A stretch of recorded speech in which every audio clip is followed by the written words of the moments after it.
بازی‌های شب اول دور رفت مرحله یک چهارم نهایی CL حسابشون مشخص شد و چه بازی‌های خدای من. سلام گایز، خوش اومدید به تیرک و یک دسته داغ خبری دیگه. امیدوارم که حالتون خوب باشه، کیفتون خوب باشه، دلاتون شاد، جیباتون پر پول و خوش اومدید به تیرک. لایک و سابسکرایب زنگوله رو بزنید. لیتس گو. شب دوم از دور رفت مرحله چهارم نهایی CL برگزار شد و تیم‌ها بالاخره یک نیمه لیوان رو پر کردند یا نیمه لیوان رو پر کردند. چی دارم میگم من؟ اتلتیکو مادرید 2 دورتموند 1. نیش اتلتیکو مادرید بر پیکر زنبورها. یک دیدار فوق‌العاده حساس، فوق‌العاده جذاب و مثل شب قبل بود دیگه. این بازی هم جذابیت خودش داشت اما نه به اندازه بازی بارسلونا و PSG.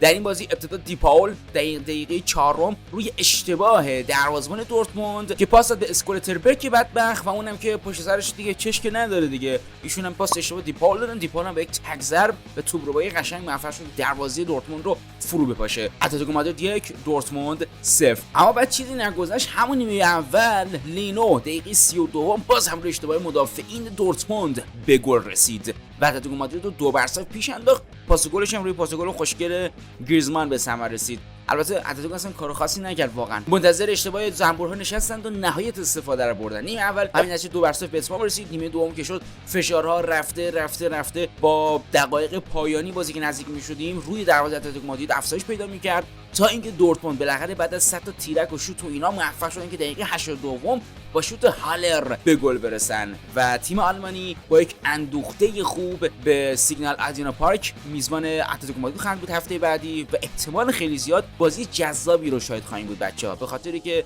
یک گل اختلافی زیاد بزرگی نیست که مثلا اتلتیکو مادرید ضمانت بشه برای صعود به دور بعدی رقابت‌ها. حتی دیو سیمونه بعد بازی گفت ما مثل رئال منسیتی نیستیم، زجر کشیدن خوب بلدم. به نظرم تا دقیقه 70 بازی خوب انجام دادیم، میتونستیم با گل لینو بازی رو 3-0 هم کنیم، اما کوبل واکنش فوق‌العاده نشون داد. از طرف دیگه برانت هم میتونست با ضربه سر بازی رو مساوی کنه که توپش به تیر دروازه برخورد کرد. راست میگه، دورتموند تیرک زیاد زد. خب این نتیجه اینه که باعث میشه با انگیزه و تمرکز کافی به استقبال بازی برگشت بدیم. اما بهتر بود که این بازی رو با پیروزی پرگل به پایان میرسوندیم. بعد گفت که چه حیف که نتونستیم از موقعیتمون استفاده کنیم. موقعیت سامیلینو 100% گل بود. سیتی رو هم هر موقعیتی که نصیبشون شده به گل تبدیل کردن. اونا هر بار به دروازه هم نزدیک شدن تونستن گل بزنن. تفاوت ما با اونا تو همینه. و بعدش در مورد بازی برگشت ازش پرسیدن که حسابی قرار زجر بکشید. گفت خب 12 سال اینجام دیگه، به خوبی یاد گرفتم چجوری زجر بکشم. ما میتونستیم گل سوم بزنیم و اونا میتونستن بازی مساوی کنن، اما در مجموع بازی خوبی انجام دادیم. حالا باید توی یک استادیوم زیبا و پرشور بازی کنیم و با توجه به نتیجه فضای زیادی برای ضد حمله خواهیم داشت. منظورش اینه که فشار رو بازی برگشت دورتموند میاره، اونا عقب میشینن و این بار اونا هستن که ضد حمله خواهند زد. در مورد تیم اتلتیکو مادرید دیو سیمونه بگم که اونا 17 بازی هستش که توی لیگ قهرمانان در مراحل حذفی تو متروپولیتانو شکست نخوردن بچه‌ها.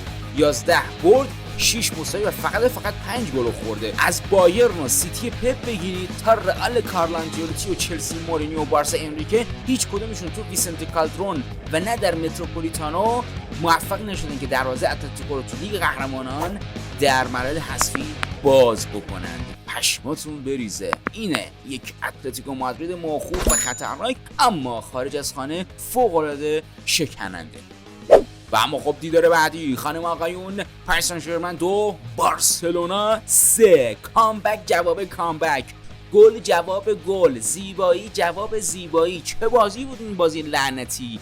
خائنین، خیانتکارا، چی بگم، همه مشخص شدند. بریم سراغ روایت بازی. بازی در حالی شروع شد که فوق‌العاده محک می‌زدن تیم‌ها را همدیگه رو محافظه‌کارانه، خیلی هم خسته کننده داشت جلو میرفت تا اینکه در دقیقه 37 رافینیا موفق شد که قفل دروازه پاریسیا رو بشکنه و فضای بازی شکست. روی ارسال لامین یامال جوان و اشتباه دوناروما توپ به رافینیا رسید و رافینیا هم که کار رو تموم کرد. بارسلونا 1 پاریس سن ژرمن 0. نیمه اول با همین تک گل رافینیا به اتمام رسید و الحق و الانصاف تو این نیمه هیچ اتفاق خاصی دیگه رخ نداد و بارسا هم میتونست بازم گل بزنه و PSG که اصلا تمام و کمال مدافعین بارسا هم دمبله هم امباپه رو قشنگ مهار کردن. اما نیمه دوم که شروع شد، این تیم میزبان بود که با استفاده از میزبانی خودش و گلی که خورده بود فشار بر دروازه بارسلونا وارد کرد و بالاخره موفق شدن 3 دقیقه بعد از شروع نیمه به گل برسن. حدس بزنید کی؟ شوت زیبای عثمان دمبله به قلب تیم سابق بارسلونا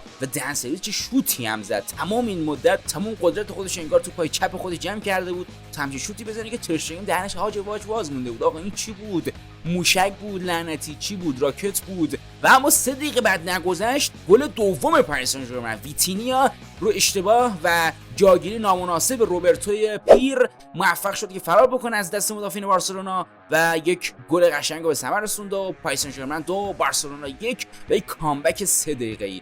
اما خب این خوشحالی پاریسیا طولی نیانجامید. البته که قبلش تیرک دیگه هم بارکولا زد. 5 دقیقه بعد از گلی که زدن بازم پیشی ضد حمله زد که بارکولا توپ به تیرک زد و الا بارسا 3-1 عقب افتاده بود. اما دقیقه 62 از دقیقه 60 بعد دیگه ورق بازی به سمت بارسلونا برمیگرده. پاس استادانه پدری بعد از تعویضش، فقط 1 دقیقه بعد از تعویضش برای رافینیا و رافینیا که دروازه رو با یک تک ضرب باز میکنه. بارسلونا 2 پاریس سن ژرمن 2. اما خب آقا چیزی نگذشت که بعدش این صحنه تکل آروخو دروازه بارسلونا نجات داد که بارکولا داشت ضربه رو میزد دقیقه 71 و بعد از این صحنه که گذشت 4-5 دقیقه بعدش دقیقه 75 شوت خطرناک دمبله به تیرک دروازه بارسلونا برخورد کرد. یعنی پی اس جی هم خیلی زهردار ظاهر شد در این دقایق. اما خب این بارسلونا بود که به گل رسید. کریستیانسن دقیقه 76 وارد زمین میشه و دقیقه 77 روی ارسال گوندوغان موفق میشه که تیر خلاصو بزنه. ضربه سر، گل، بوم و تمام. پاریس سن ژرمن 2 بارسلونا 3 و این بازی با همین نتیجه به اتمام میرسه و مهندس بارسایی موفق میشه که استاد خودشو مچشو بخوابونه. بله بچه‌ها، بازی واقعا سخت، نفسگیر و هیجان انگیزی بود و جالبم اینه که قبل بازی لاپورتا در مصاحبه با خبرنگار نزدیک به رخکن بارسا آدریان سانچز به موفقیت بارسا در تقابل دیشب خیلی باور زیادی داشت و وقتی که ازش پرسیدند اینا گفت که آراخو تو این مسابقه به راحتی این باور تو جیب خودش خواهد گذاشت. اینو قبل مسابقه گفته بود. منم گفتم حالا این منابع غیر رسمی اینا دهن سرویس‌ها کریخونی‌ها رو شکل غیر رسمی تغییر میدن. لاپورتا قطعا اینجوری مستقیم کریخونی نمیکنه که نه، دیدیم واقعا از منابع رسمی هستش این خبر و کریخونی کرد در حد لالیگا لاپورتا. به هر حال بارسلونا موفق شد این بازی رو ببره. بچه‌ها میخوام بریم سراغ آمار دوتا تیم تا از خجالتشون در بیایم. مالکیت توپ 59 بر 41 به سود پاریس سن ژرمن. ایکس جی 1.90 بارسا تقریبا 2 1.28. پی اس جی که بله دیگه بارسا ایکس جی بهتری داشت و موفق شد 3 تا گل بزنه. شوتا 18-15 به سود پاریس سن ژرمن. شانس‌های بزرگ 4-2 به سود بارسا. شانس‌های بزرگی از دست داده 1-1 مساوی.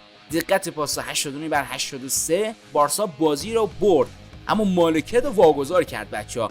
آفساید 4-3 به سود بارسا و کرنر 7-5 به سود پاریس سن ژرمن. و اینم از نمره تیم میزبان پاریسی ها که نمرات ضعیفی گرفتن. فقط ویتینیا و دمبله رویس که مثلا پاس گل و گل اینا داشتن موفق تر شدن. امباپه رو ببینید نمرش و خدای من 6.6 و ترکیبی که دیشب روی زمین که رفته بود به شدت سمی ترین ترکیب دورانش رو رفته بود بچه‌ها. مثلا وارنزیل امیری رو میتونید از ابتدا بازی بده و گونجالو راموس رو یا هم که چی بگم دیگه والا کولموانی رو میتونست به جای آسنسیو تو که حمله قرار بده. من اول کاری که ترکیب دیدم بچه‌ها حالا در موردش صحبت بکنم دیگه. بچه‌هایی که کنارم بودن گفتم که انریکه اینجا بارسایی بودنش رو نشون دادن انصافا و ترکیبی زده که ژاوی بتونه به راحتی تیمش رو شکست بده و واقعا هم همینجوری شد.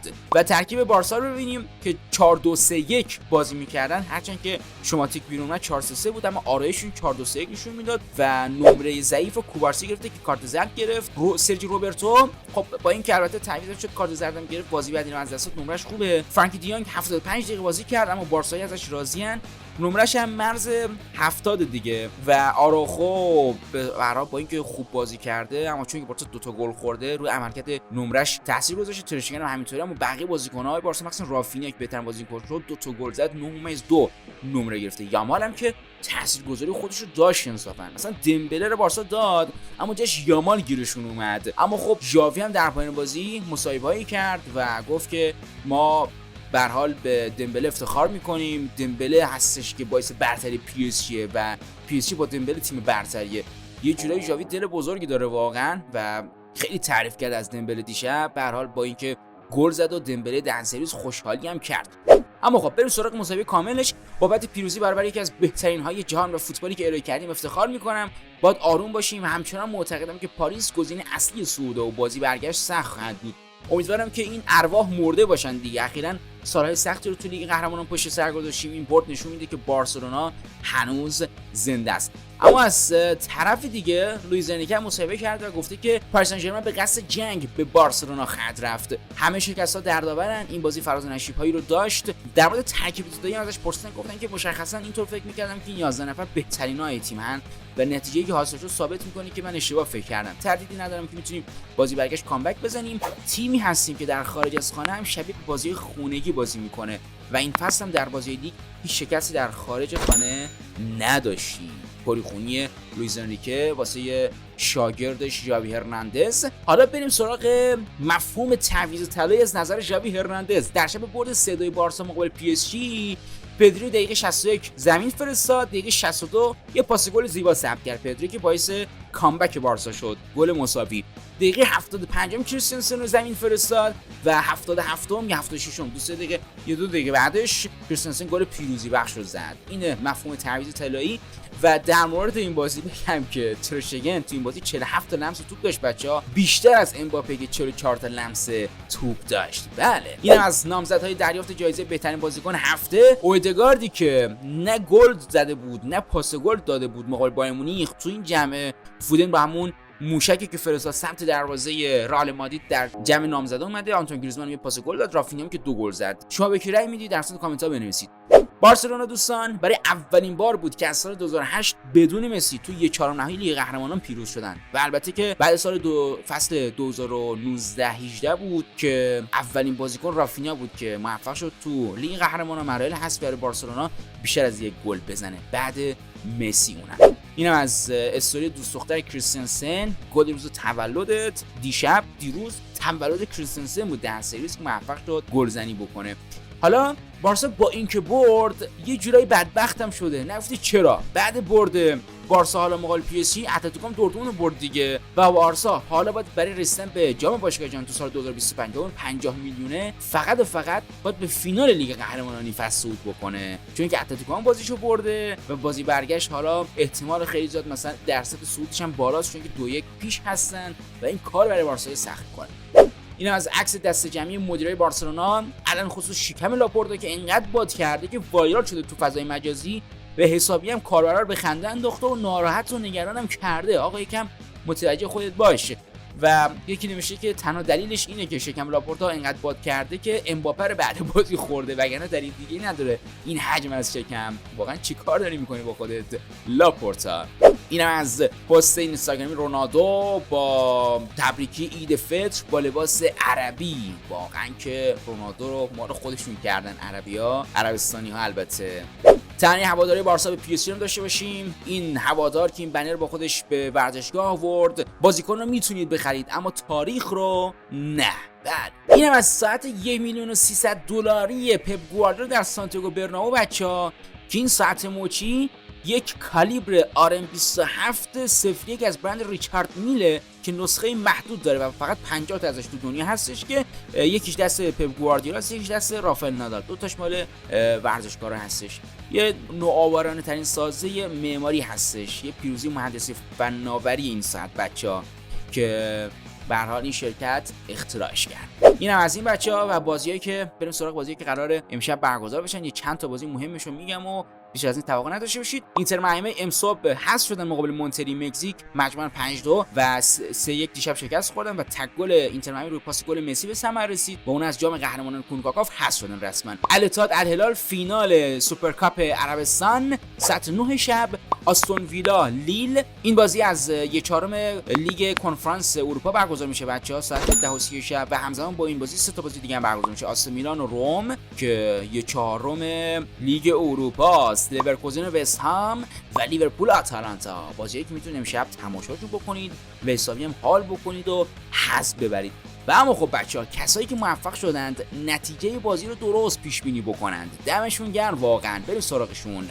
شهرام هستم از افغانستان. بارسلونا 3 پاریس 2. محمد قالیزاده بارسا 3 پاریس. و محمد جون دیگه اسمتو بنویس لطفا، این بارم بازم گفتم حق تلفی نشه، حالا اسمتو آوردیم. سلام رضا احمدی هستم. بارسا عشق پاریس 2 بارسا 3 3-2 بارسا. امران از افغانستان. سمی هستم بارسلونا 3 پاریس 2 3-2 به نفع بارسا. سیاوش کامنت داده. سیاوش جون شما هم نه اسمتون نوشید و نه هم جایی که هستید. 3-2 نفع بارسا. نصیر از آلمان. 3-2 بارسا. محمد محمدی از سمنگان. عید مبارک. و 3-2 بارسا. امیر از دبی. دم همه بچه‌ای گرم که موفق شدن درست نتیجه بازی رو پیش بینی بکنن. دم شما گرم که ما رو تا این لحظه همراهی کردید. لایک و سابسکرایب کانال فراموش نشه. علامت زنگوله رو بزنید تا برنامه بعدی در خدمت شما هستیم. خدا نگهدار.